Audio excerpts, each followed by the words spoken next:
Walk the Talk America presents Guns and Mental Health, a podcast for firearms owners, clinicians, and the curious public. Welcome back. Mike, you came back from a place you weren't maybe going to return to for a while. What was that all about? Yeah, I just got back from the New Jersey Gun Violence Research Center, which is a division of Rutgers University that throws a conference every year, a summit, I guess. It brought me back to my roots, man. I never thought I'd be back in Jersey when I left in 2019 after I sold Eagle Imports, but I got back there.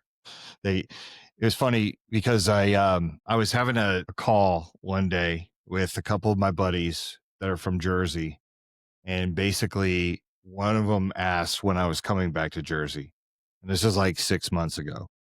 And I told him I was never, ever coming back to Jersey. And he's like, really? Come on, man. Why won't you come back to Jersey? And I said, well, you could just come here. Why don't you come to Vegas? And he was like, what would bring you back to Jersey? And I said, if I got paid to speak, and I threw that out there. And sure enough, the very next morning, Mike Anestis from the GVRC basically calls me and says, hey, we'd like you to be one of the keynote speakers at our event in September.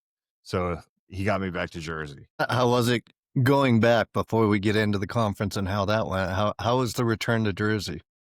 Oh, it was fine. It was crazy. Newark Airport, that's an airport that I basically lived at, right? Because I was going back to Jersey 5 or 6, 7 times a year. But it's what they've done in Newark Airport, I hadn't seen in years. It looked like a completely different place.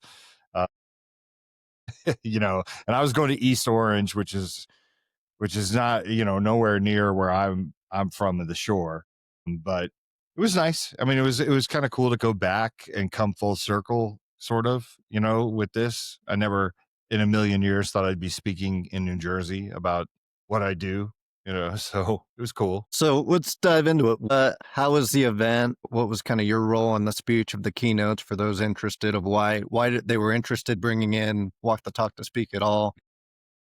Well, so this is kind of building off of the momentum of the research conference, the gun harm reduction research conference, the national one that I attended in Seattle, right, where I was one of the speakers. This is a much smaller conference, but some of the same people were there. There was people that I had met, last year that were at this conference. And basically what it was is everything from social workers to researchers to organizations that we would consider anti-gun. Brady was there and Moms Demand Action was there. And I was asked to come be the keynote speaker, which was an honor, right? Especially when I realized that they had me closing the show. So I was the very last speaker to go. There were 4 keynotes. I was the only keynote speaker that's not a researcher. So that was kind of interesting. But the theme was, and there's kind of sort of this irony in it. Now, I don't see it that way because I don't think they do. I mean, I think they just enjoy listening to what we got going on in the firearms industry and Walk Talk America. But, it was kind of about unity and how we can work together, right? That's what they wanted me to make my speech about. So it was easy. It was just basically me telling the story of Walk Talk America and what we're doing. But at that same time, the irony is you're bringing in the firearms guy to preach unity. You know what I mean? I feel like we've like flipped the script, where it's like Cobra Kai now. Cobra Kai are the good guys. You know what I mean? Like historically, we were the enemy or the ones that were accused of speaking some sort of division, and now we're the people that they bring in to talk about unity and bringing people together.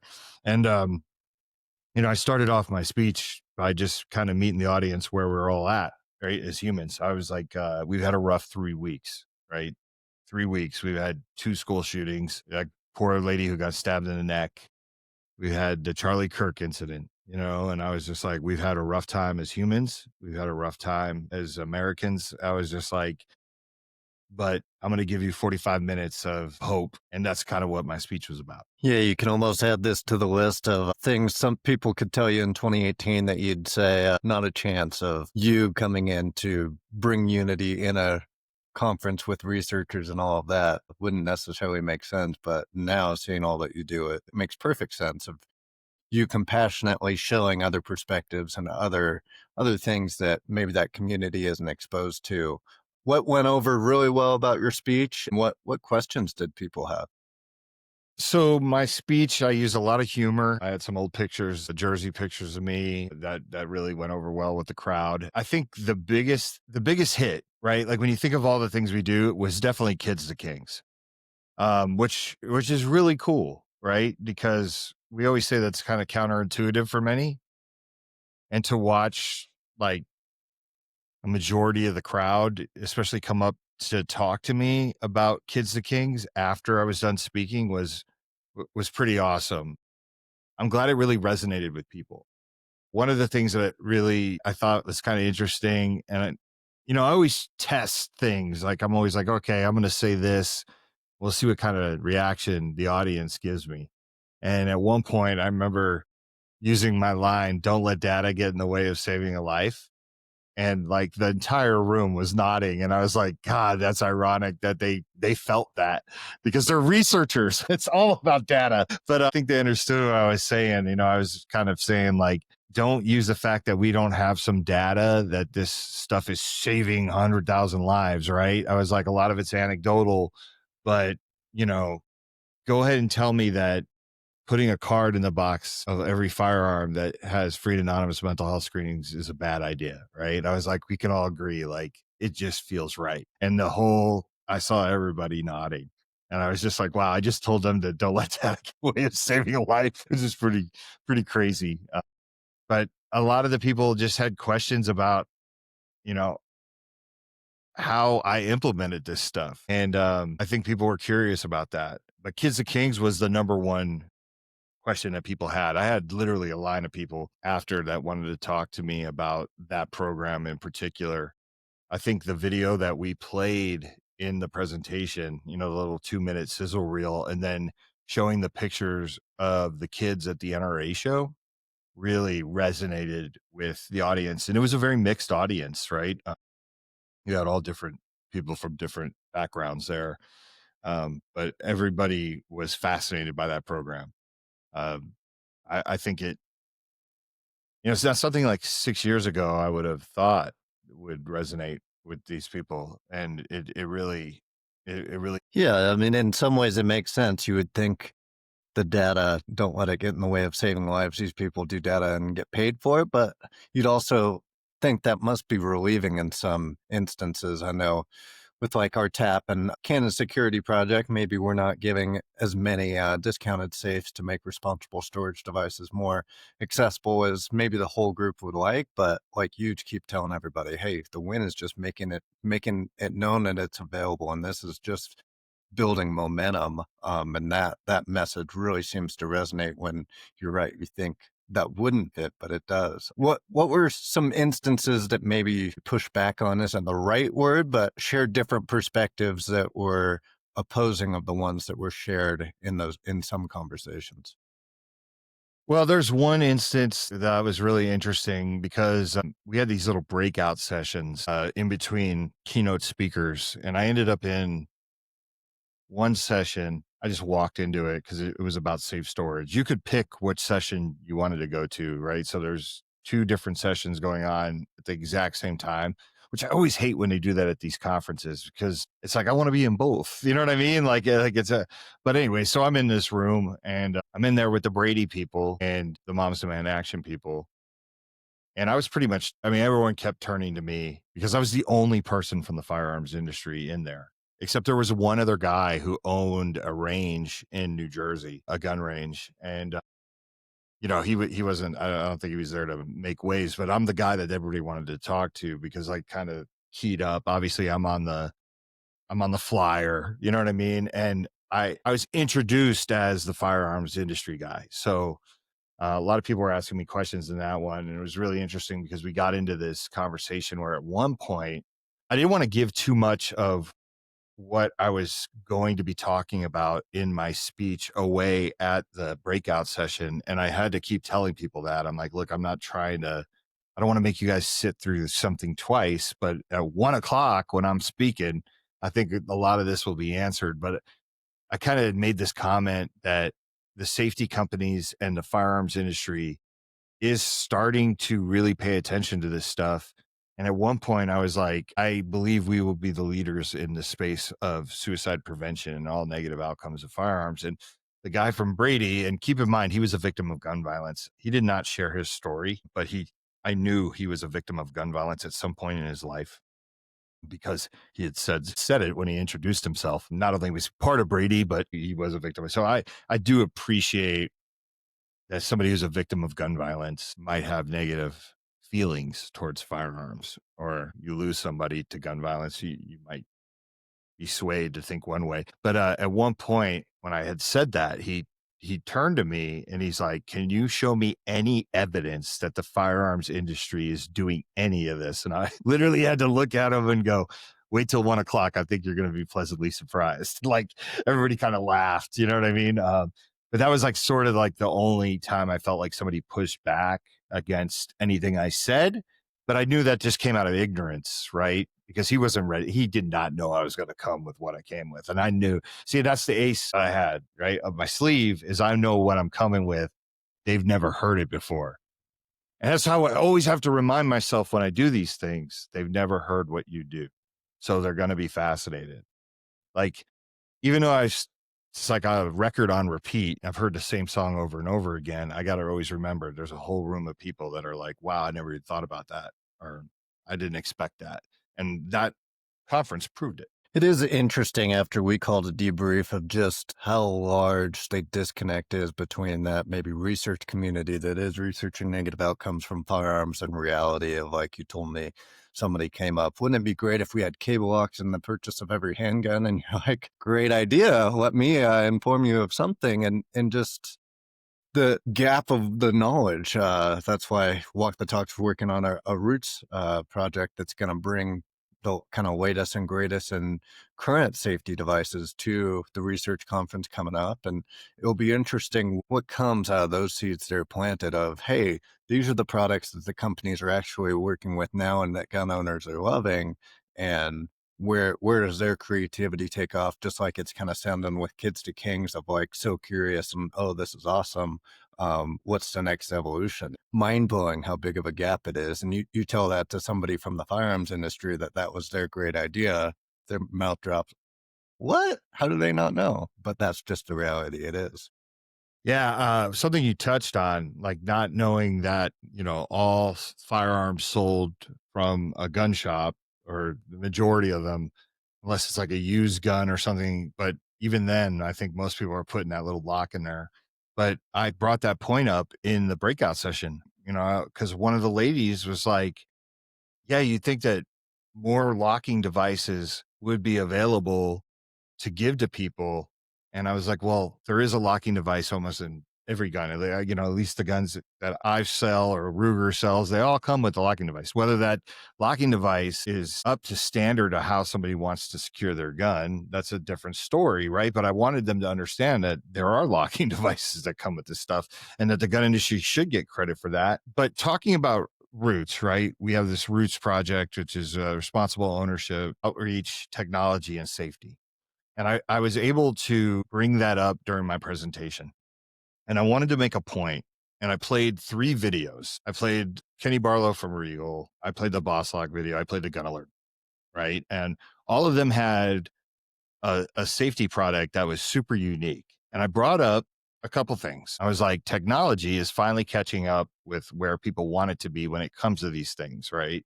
Especially playing Keith from Boss Lock's video where he sprays the biometric lock or pad with PAM and then is still able to open it.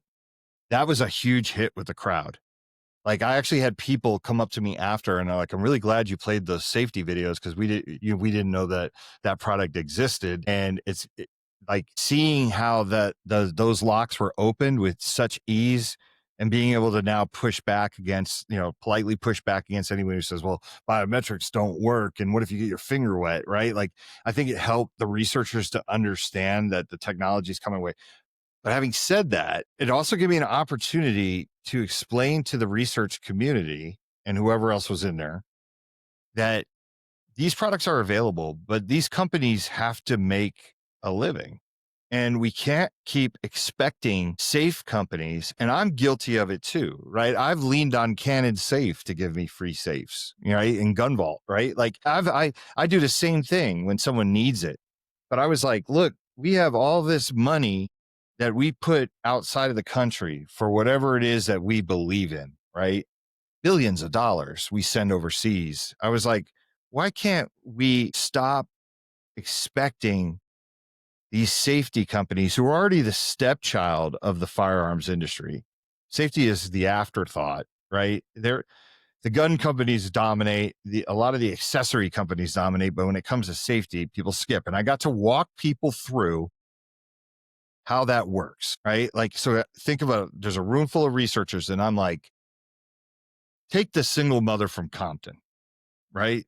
Who's just working 2 jobs, who wants to protect her family. She goes in to buy a gun. I was like, she's looking at $300 right there for the gun. Then you got the ammunition cost, right? Then you got some sort of holder, like a holster or something like that to secure the gun if she buys that, right? Then I'm like, then we want her to buy a safe. Then we want her to pay for a training course. And I'm like, people, ask yourself, if she's on a limited budget, where is she going to skip?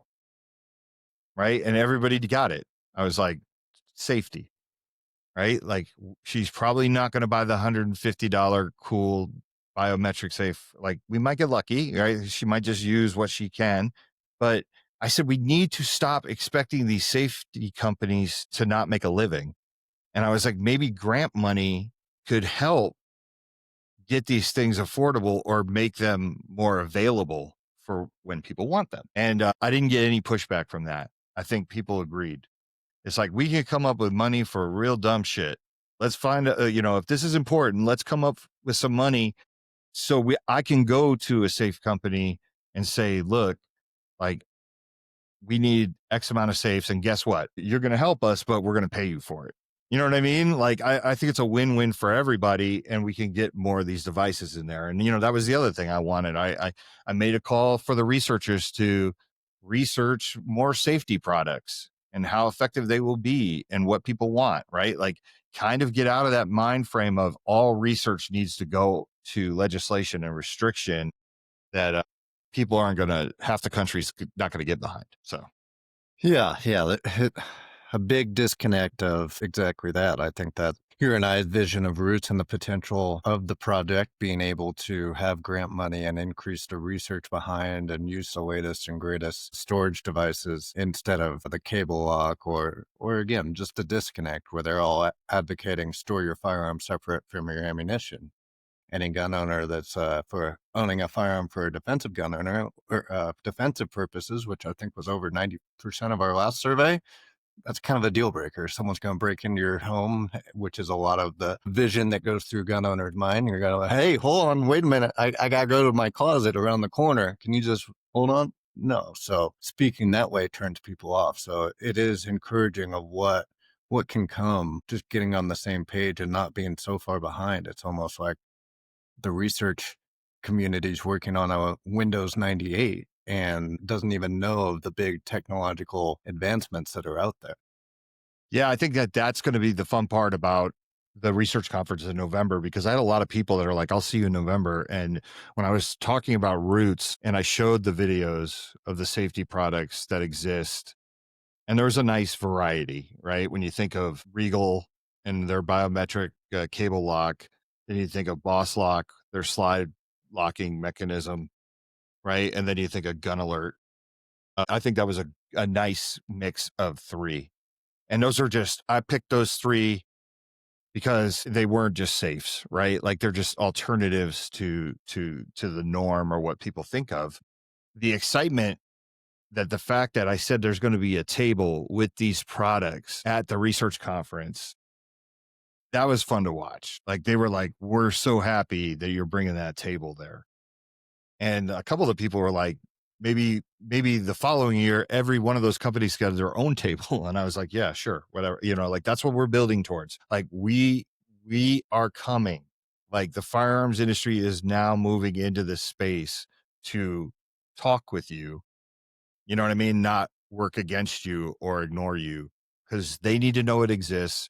The firearms industry needs to know that these people exist, and these people actually can help you when they're looking for products to give out for their studies and their research, and even like suicide prevention and better mental health, right? Like those organizations that specifically try to tackle that issue in society, they need to know that these products exist. I guarantee you, nobody knew those products.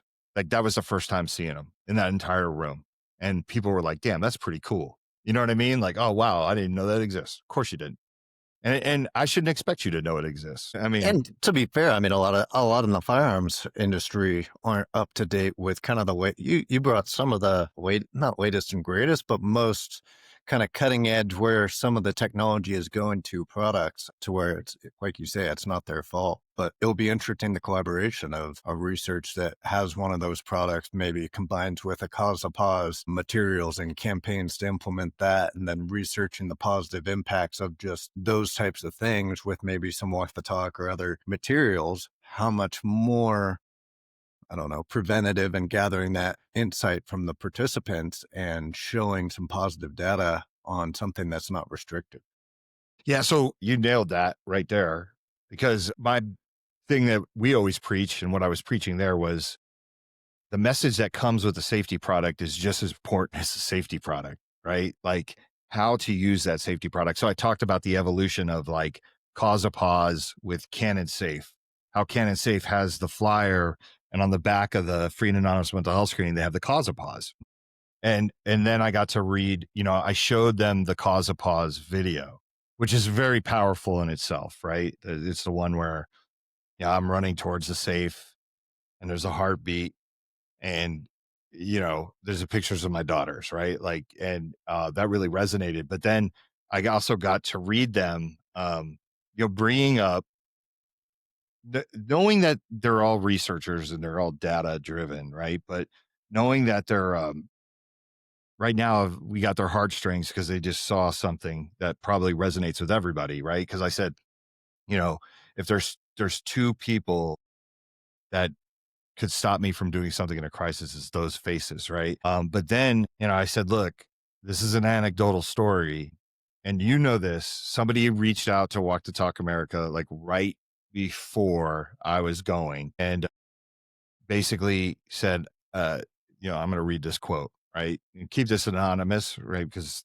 that's what we're all about. But the person just said, I don't want to get into too many details as I'm working on it and getting help, but I think cause a pause saved my life the other night. The safeguard I put into place stopped my panic. And being able to read that to a group of researchers, and that's when I kind of did the don't let data get in the way of saving a life thing, because that, you know what I mean? Like, it's like, a lot of people in that room have that mentality of, if it only saves one life, then it's worth it. Okay.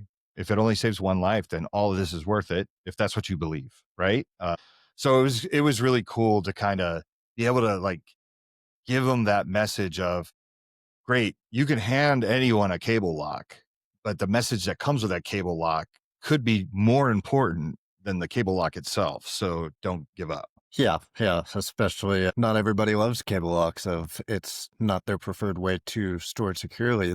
And I mean, we're kind of beating a dead horse, but like, again, if that's something the research community thinks is the latest and greatest and don't understand, hey, a portion of gun owners think cable locks are just going in the trash. We've had some messages that's trying to kind of fight that, but say, hey, that could save someone's life or that. Thinking it's such a great security product, but then the disconnect of where the kind of the top of the line, more preferred options are. Yeah, I really love giving these different perspectives to get people to think, especially researchers, because talking to Mike Anessis, and that was the reason I was there. I've known Mike for years. He runs the whole organization out there. And he was like, look, we want to bring you in to give a different perspective, because he's like, I feel like we're stuck in the same circle, right? Like we're just going around and around saying the same things over and over again. So you're going to come up there and do your thing. And, it's going to give people a different look. And one of the things that I love about what I was able to do was when I was talking about the Armory project on one of the slides, you built my slide thing with me, so you know exactly what I'm talking about. But we have the Armory Project slide, and I got to bring up how Gala was so forward thinking, right? And I was just like, this lady right here, the one that made me work harder, you know what I mean, at my job when I heard about her, the one that made me uncomfortable in a good way. I was like, she was so forward thinking that, like, when she was trying to sign up gun shops for their safe storage project, which I feel like she's the only one who does it right in the United States, when she had trouble getting the gun shops to sign up because they were worried about the liability, I was like, she went out and got legislation passed, and it passed on a first shot, flying colors, didn't matter what side of the aisle you were on, that basically took away the liability of the gun shop if they gave the guns back too soon, right? But I was able to kind of then transition that into, maybe we need to do more research on things like that, right? Like, and just get the researchers to think like, oh yeah, there's some positive stuff that we could research that doesn't always have to lead back to restriction or something so terribly negative. Because I heard maybe 10 times that day about the guns are the number one killer in children, using that 1 to 18 range, right? And I got to go up there and basically say, like, I don't care if it's number 1 or number 7 or number 12. It's not going to change how hard I work to stop something negative when it comes to a firearm. Like, we need to get out of this mind frame, like, where we're stuck in the same conversation over and over again. So it's kind of cool to give them that different perspective of like, yeah, maybe there is something. So like, one of the researchers that was there came up to me after, and she was like, I would love to research your Kids to Kings program if you'd let me. And she was from Yale. And I was like, 100%. Absolutely. I would love that. However you want to measure it and however we determine what success is, I am that confident in the Kids to Kings program that could be something positive. That doesn't matter where you stand. You're going to be like, okay, this is cool. You know what I mean? Because that was a huge hit. So yeah, it's nice to see that momentum, because I think you built off it. And what was it? Seattle was the first research conference where you spoke. There was lots of curiosity, but maybe still watching from afar, and then now building up the momentum. Hey, let's have specific things that we could really do something around. And then you and I are going in November to Phoenix this year to probably even continue that momentum. yeah, and I'm really excited about it, man. I really saw like genuine excitement on people's faces that we're going to be doing that with the table there now and having that presence. We really may have hurt ourselves as a community and an industry for so many years, just kind of ignoring these things, and rightfully so sometimes, right? Like, sometimes you do feel it. You do feel like, I'm walking in a room and people expect me to be a villain. But I feel like now that we've kind of hit this stride, here we are, like, with our own solutions, and are so different that we're just going to get a totally different reaction from people, and I give it to it, we worked on the speech together, but like, that's how I came out, right? Like, I came out with the whole, like, we had a rough 3 weeks as Americans, like, dude, right there, I'm giving the crowd a chance to breathe. You know what I mean? Like, it doesn't matter how you feel about guns. We all feel the same way about the last 3 weeks. It's been horrible. And then just watching that crowd just kind of, defense comes down, and it's like, all right, what is he, where's he going with this? I got to be honest, it was a lot of fun. I love speaking at these events. It's more so than speaking in front of the gun people, because I feel like that's the echo chamber, and then everybody's of course going to support and be like, yeah, I love what you're doing. But going over to this crowd, having the honor of being the guy who closes the damn show, being the only person who spoke that wasn't a researcher and from the firearms industry, like, that's the greatest thing. You know what I mean? Like, I love it. And from some of the conversations, it sounds like you bring some relief of a different perspective, where some of these researchers are too close to an objective that they're maybe trying to push or achieve. And you just have a different perspective of like, oh yeah, that's obvious that it's not going to work because X, Y, and Z of this belief. And they're like, oh, and then others in the room will be like, see, I told you we needed to do that. But you give the freedom for others to have that different perspective, or it seems to unclog the gears that seem maybe they're frustrated hitting a stalemate. Yeah, there was a couple of instances where I had researchers totally backing me up with what I was saying, like literally kind of just echoing, like, yeah, especially when they had a panel that I was on. So I spoke, then we had another breakout session, and we came back for the final panel, which was where all the Q&A took place for whoever for the four speakers. And there was a couple people that stood up and almost just made a statement as opposed to a question, saying like, hey, like, I love what Mike said, and we're right. Like, we need to break out of all the research that we do is always so negative.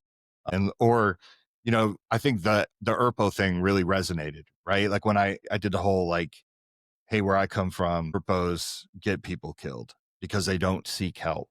And I walk them. Here I am at stage 2. Now I'm afraid to get help. I don't want to lose my guns. So I hit stage 4. That's not where we want to be, right? So people understood that and got that. There was this one breakout session. The second breakout session I attended was about talking across the aisle, which in that room meant talking to Republicans. They should have just called it talking to Republicans, which is hysterical.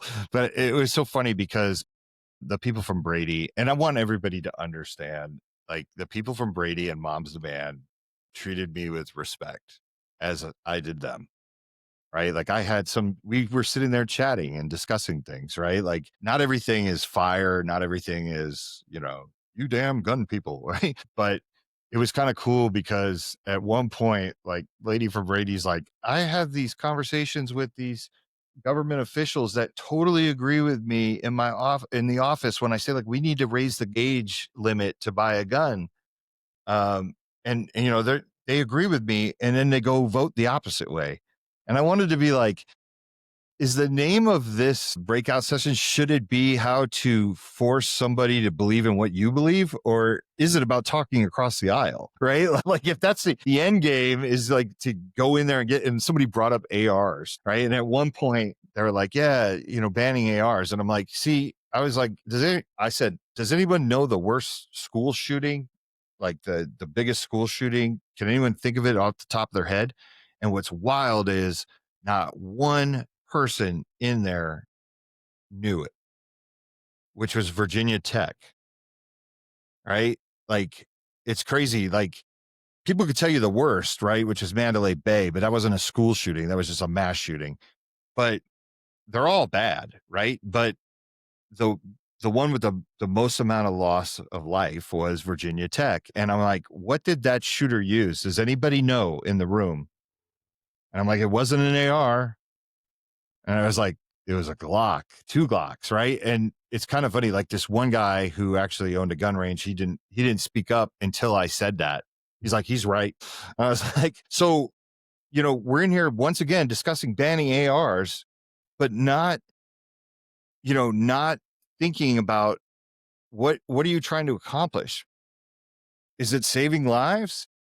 And that goes back to what I always tell people. I'd rather have you say, like, I just wish all guns would disappear, than say, I want to ban red sports cars to stop drunk driving, right? Like, that's essentially what you're saying when you say this stuff. So it's really interesting how quickly they can kind of get back in that stuck mode that, guns are bad and we just got to find a way to stop.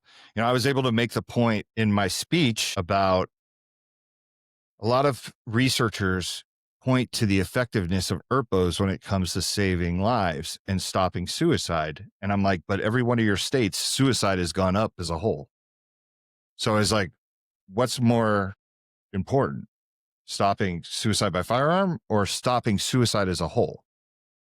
We should be wanting both of those numbers to go down simultaneously, right? Because if one goes up and the one goes down, or you claim it went down, and one goes up, we've really failed if the idea is to save lives and stop negative outcomes. So I think that resonated with a lot of people. Once again, it resonates when you see everybody nodding their head, right? Is like the person sitting like this, or are they nodding their head? So yeah, not to get you on a Jake soapbox, but that is very frustrating. I consider it under one of my strong suits with all the things that we have to do, but it's very frustrating how much work it does to kind of dissect it, see where it's from, and all the little loopholes that come with it. It's not easily digestible for the average American or person. It's very challenging to get data, and then it seems like some organizations are using it for a specific purpose or means of, oh, we wanted to kind of show this, so this is the data we're going to show. That's kind of cherry picking. Or your favorite one, the 0 to 17, the child violence isn't really well defined age groups that we struggled with creating your PowerPoint last year of which age groups are good to use, which sources. That's where a lot of my frustration comes in too. Yeah, it's still a conversation that I had privately with a couple of researchers. If you ever want to get a researcher to run away from you faster, is literally challenge that number and then bring up like the moral compass of the country. And I'm not here to be preachy, but I was just like, yeah, like as an 18-year-old, like we can send you off to war to kill with a automatic weapon. And I was like, you could star in a porno, you could work at a strip club, you can vote, you could do all these things, but like you're considering an 18-year-old a child. And I was like, you're taking out 0 to 1. And it's so funny because they kind of all like, yeah, I see what you're saying. And then it's like, oh, look, there's free Coke over here. Like there's free soft drinks. It makes people uncomfortable to have that discussion, but it's a discussion that needs to be had because once again, I feel like they create that number to create some sort of urgency in somebody to do something, and it's a little disingenuous. Like, I don't, if you're 30 years old and you die of gun violence, or you're 18, you die of gun violence, this is all bad. I mean, it's like nobody's going to say, well, there's some good stuff, right? But like, I think that people need to understand that that's a number now that most gun people, I think, associate with anti-gun. So I think it doesn't help, right? And I would love for somebody to actually do a study from 0 to 17. Just do a study from 0 to 17. I want to see what those numbers look like. And maybe I'll be wrong. Maybe it'll come out to the same. But I want to know what that number is. I don't like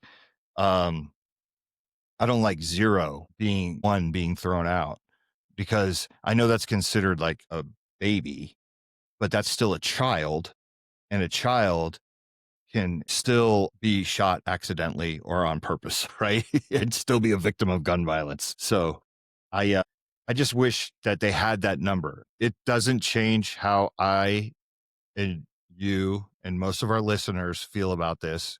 We all think gun violence is bad, but I think it's just a little intellectually dishonest. And I think research can be done with honesty and good intention.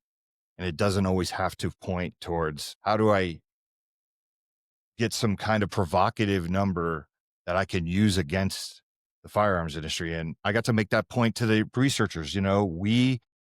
Because of the past, we just look at research as something that's just going to be used against us, period. And they got to change. We can both change that attitude by working together. Let's get some good research out there. I talked about our research, and I actually gave them, I was like, listen, all of you are going to shoot a hole in this because it's done the way we do it. But, we have I got to tell them how, we started, we got like 200 something people, and then we got 2,400 people on the second one. And I think it got some people's attention, right? I was like, we can get Walk the Talk America and can get real gun owners to answer questions that historically we always took personal, because Walk Talk America is a trusted source. And why can't some researchers come to the table and work with us so we can really examine some of these numbers and make it up to par for education purposes? I think it can be done. I don't believe that all researchers have bad intentions.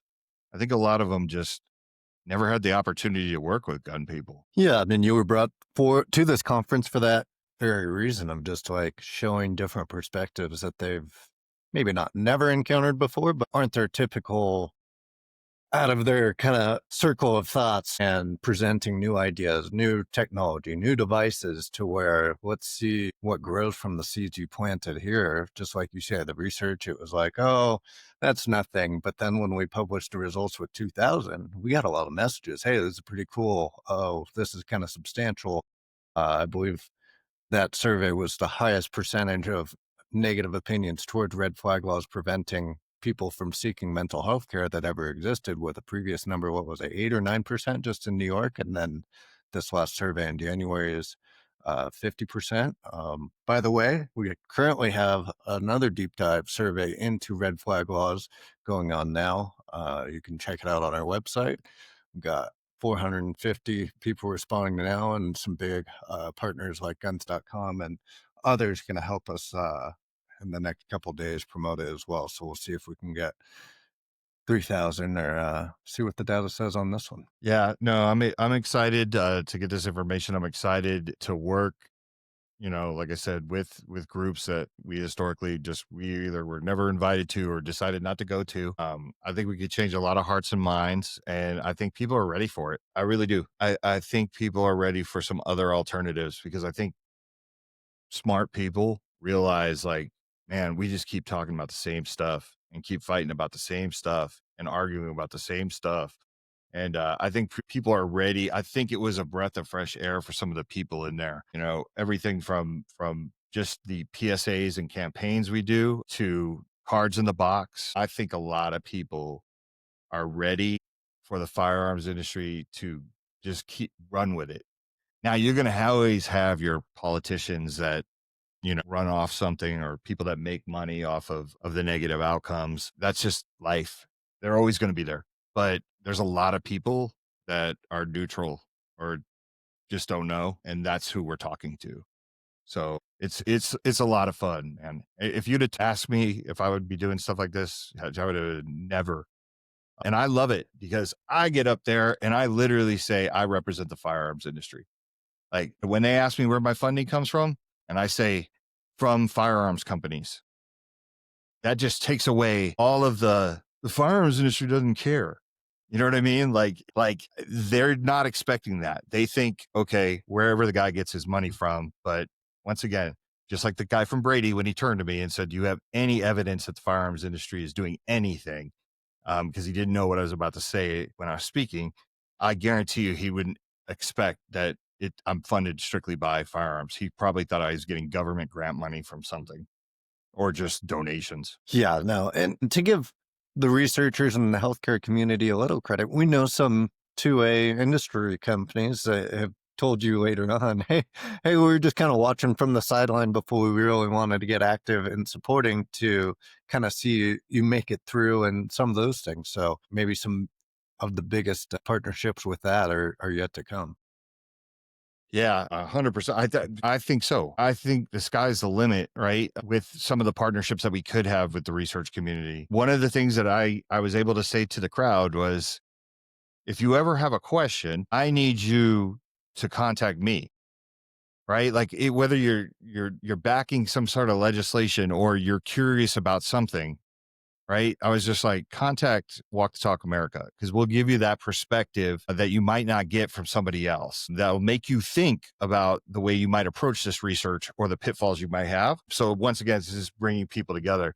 We got some decent comments here. One of them, let's see, emphasis on the been working number. my way through, trying to multitask poorly. And I'm also just like blabbing. So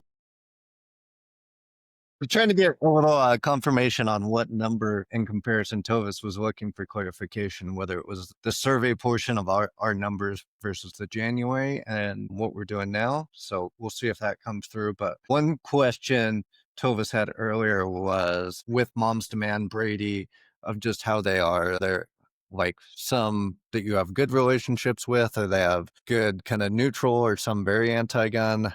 They were wondering how those organizations and similars when you're in that environment differ.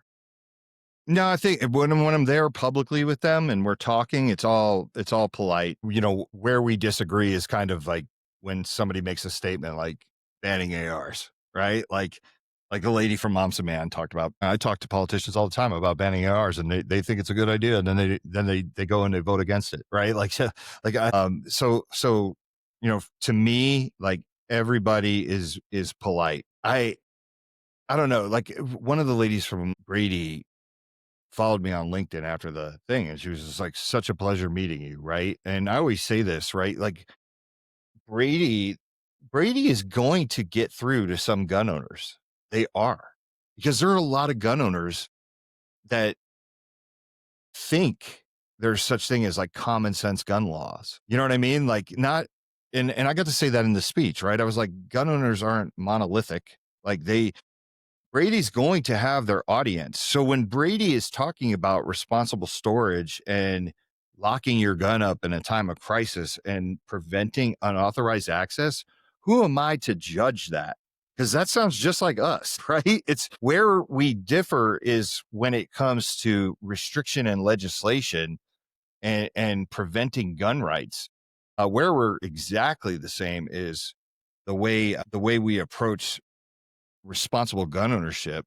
So there are some overlaps where, people from Moms Demand and Brady have literally like told me like, yeah, we have a lot of gun owners part of the organization, or somebody will say like, I'm a gun owner, right? It's just like, okay, you're a gun owner, but where we're different is fundamentally how we feel about the Second Amendment and who should have their rights denied or whatever. You know what I mean? Like that's really where the difference is. But I mean, there's a couple of people in there that are suicide loss survivors. And guess what? I'm a suicide loss survivor, right? Like I lost Bill. I lost the president of my company and one of my best friends. So, I'm not big on trashing them. I'm more big on, let me give you another perspective. And if I got to politely disagree with the person from Brady or Mom's Demand while they're in the room, I'm going to do that.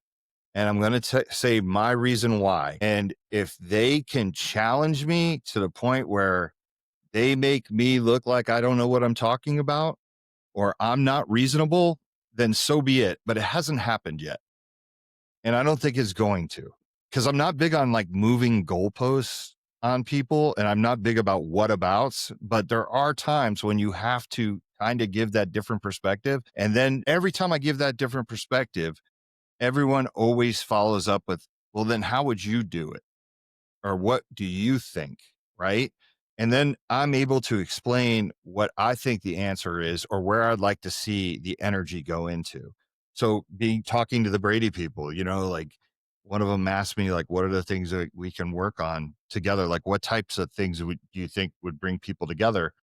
And I said, how about we research how many gun shops would be involved in responsible gun ownership campaigns and suicide prevention campaigns if they got an insurance break, and you incentivize them, by giving them a discount on their insurance.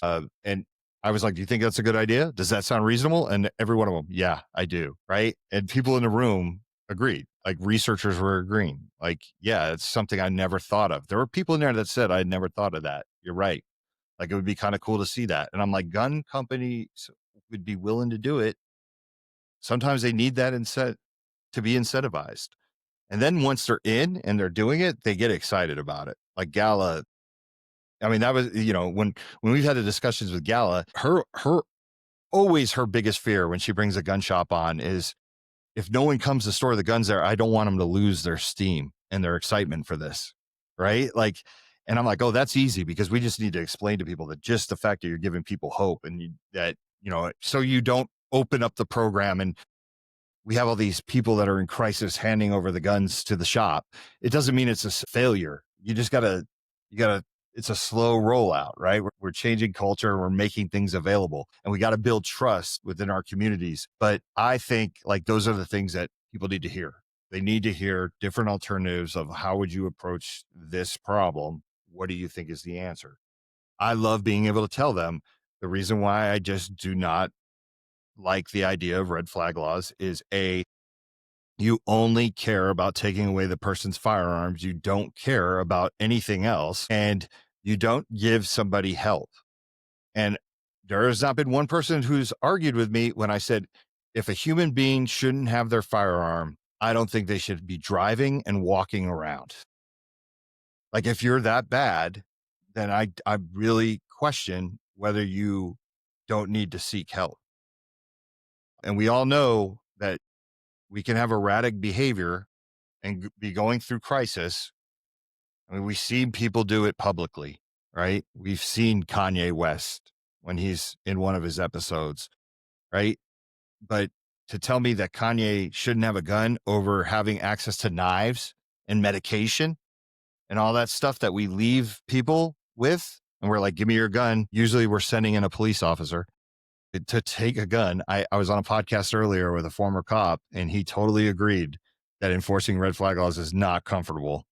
And there's not a lot of cops that want to do it, because you show up to a bad situation and you say, give me your gun.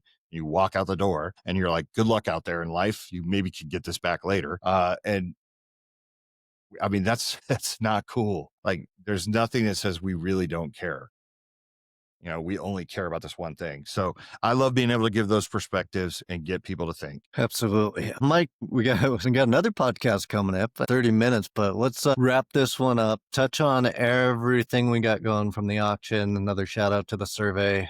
Feels like you and I we got a busy schedule this suicide prevention month and into the fall, but give the audience a little bit about what's going on. One last thing I just kind of want to address, Tovis, is the public health thing, right? I believe the public health crisis of firearms, and it was made a public health crisis of firearms, was so researchers and people could get more money. I just want to put that out there. It doesn't bother me that people made it a public health crisis. I don't take that personal. I think people are looking to get funded, and that's why I think they do that. I'm not even sure if that's what he's asking, but when I see public health crisis in firearms, I literally smile, because I know how much money goes on behind the scenes for these things, and it just cracks me up.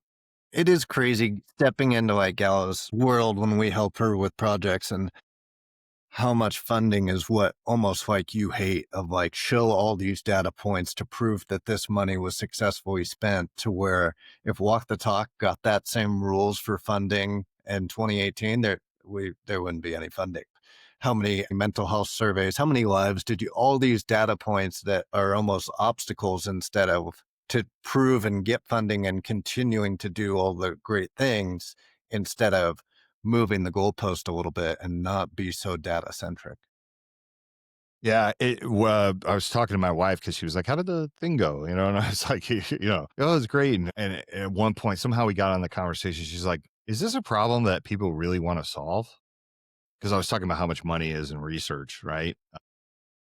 And she's like, if you tried to solve it, and I'm like, yeah, that's a great point. You know what I mean? Like, there are a lot of people that make a lot of money keeping this fight going, and that is on our side too. You know what I mean? How am I supposed to give you money if there's no boogeyman? Yeah, how am I supposed to get the money from you if I don't fearmonger and have a boogeyman?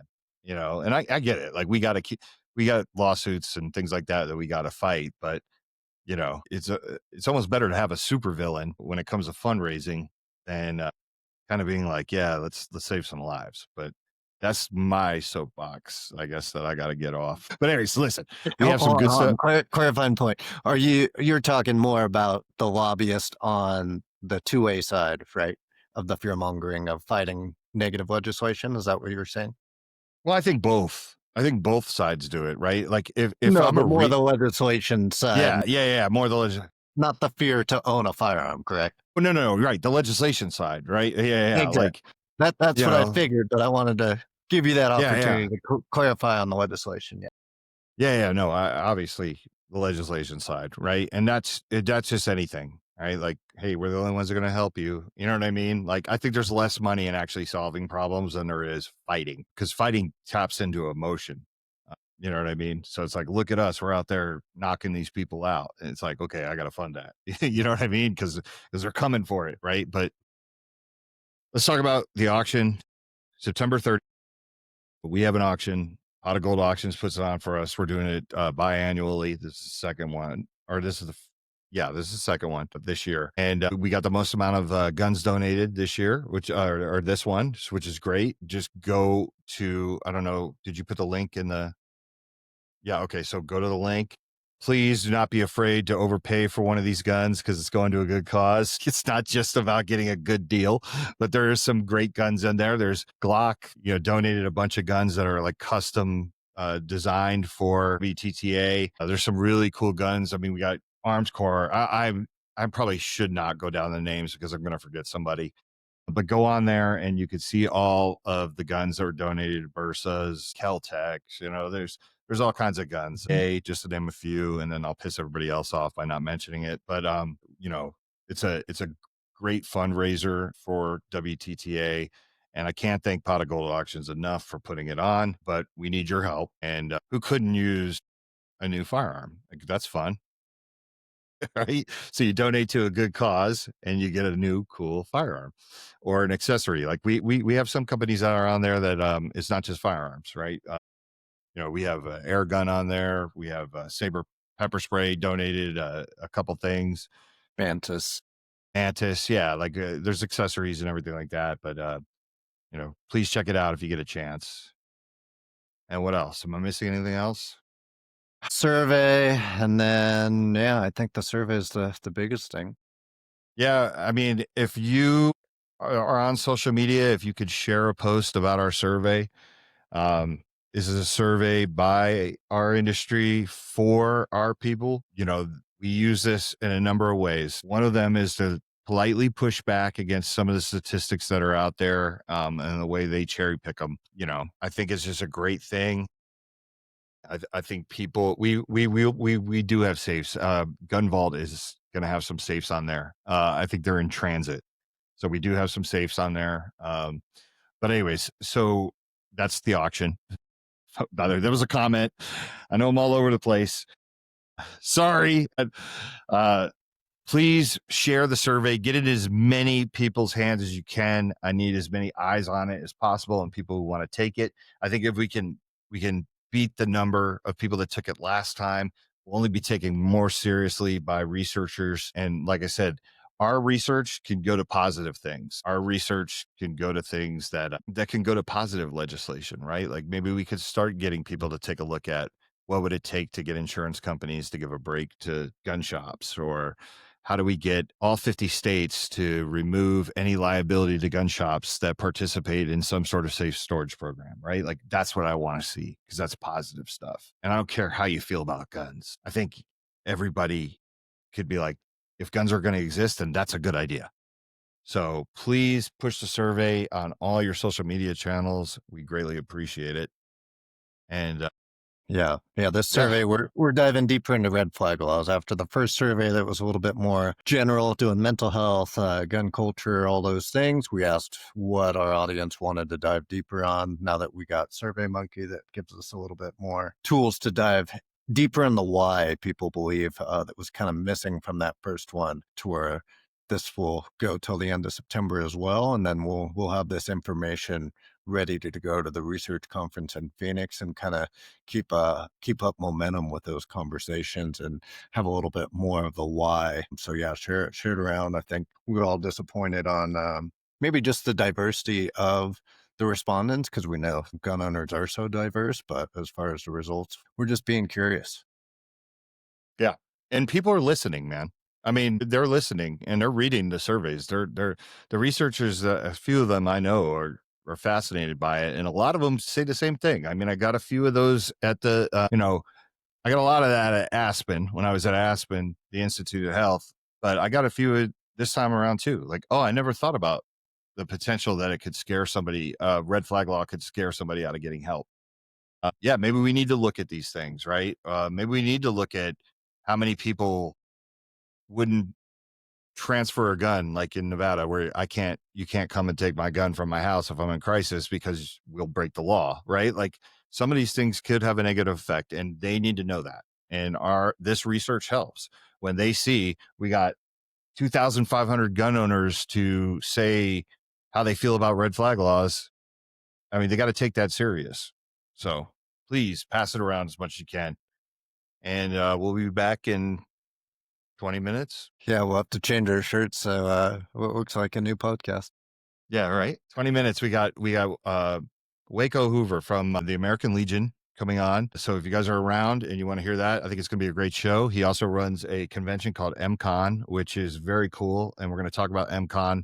We attended MCon last year. They donated a booth to us. It's in Vegas. It's very much like a Freedom Fest, but it's for the military. And we're going to talk about the work that Waco and I are doing in suicide prevention and mental health and how we can help our veterans and where we failed our veterans. And we're going to talk about all that stuff. So it's going to be a pretty cool show. Perfect. Thanks everybody for joining. Check out that auction. Even if you don't find an item you want to bid on yourself, spread it around. Maybe your friends or family will find something they like, and take that survey and spread it around to anyone you think that might be interested in it.